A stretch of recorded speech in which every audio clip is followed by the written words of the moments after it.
आमदार रोहित पाटील अजित पवारांच्या भेटीला गेलेले आहेत। पुण्यातील विधान भवनामध्ये रोहित पाटील दाखल झाले। आज अजित पवारांच्या उपस्थितीत पुणे विभागातल्या जिल्ह्यांची बैठक पार पडते।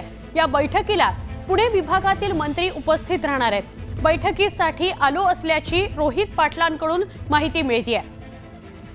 पुण्यातील विधान भवनामध्ये रोहित पाटील दाखल झालेले आहेत। आमचे प्रतिनिधी अभिजित पोटे यांना अधिक विचारूया।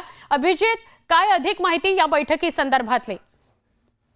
आपण पाहतोय की पुण्यातल्या विधान भवनात खरं तर राज्याचे उपमुख्यमंत्री आणि पुणे जिल्ह्याचे पालकमंत्री आणि अर्थमंत्री अजित पवार यांच्या उपस्थितीत पुणे विभागाचे जे 5 महत्त्वाचे जिल्हे आहेत, सांगली, सातारा, कोल्हापूर, सोलापूर आणि पुणे, या विभागाची नियोजन आराखडा बैठक जी आहे ती पार पडत आहे। आणि या बैठकीला सर्व जिल्ह्याचे पालकमंत्री, संबंधित जिल्ह्यातले मंत्री खरं तर या बैठकीसाठी येत आहेत। आणि अशातच राष्ट्रवादी काँग्रेस शरदचंद्र पवार पक्षाचे जे आमदार आहेत रोहित पाटील, सांगली कवठे महाकाळ मतदारसंघाचे, त्यांनी देखील अजित पवारांची भेट घेतलेली आहे। खरं तर नॉर्मल बैठकीसाठी आलो असं रोहित पाटलांनी सांगितलं असलं तरी बंद दाराआड अजित पवार आणि रोहित पाटील यांच्यात जवळपास 10 ते 15 मिनिट चर्चा झालेली आहे।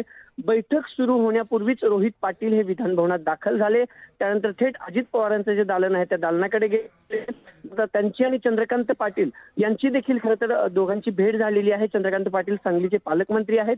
त्याही वेळेस मी माझ्या जिल्ह्यातले काही माझ्या मतदारसंघातले काही प्रश्न घेऊन आलेले आहेत असं रोहित पाटलांनी सांगितलं होतं। पण अजित पवार आणि रोहित पाटील यांच्यात नेमकी बैठकीपूर्वी काय चर्चा झाली आहे हे मात्र अजून स्पष्ट झालेलं नाही किंवा समोर आलेलं नाही। पण जवळपास 10 ते 15 मिनिट रोहित पाटील आणि अजित पवारांची खरं तर चर्चा झालेली आहे। आता या बैठकीनंतर अजित पवार स्वतः माध्यमाशी संवाद साधणार आहेत। खरं तर 5ही जिल्ह्यातले पालकमंत्री आणि संबंधित मंत्री या दिवसभराच्या बैठकीला आहेत। आणि त्यापूर्वीच खरं तर रोहित पाटील आणि अजित पवारांच्या बैठकीनंतर पुन्हा एकदा नव्या चर्चेला खरं तर सुरू झालेली पाहायला मिळते। नक्की अभिजित, धन्यवाद माहिती दिल्याबद्दल।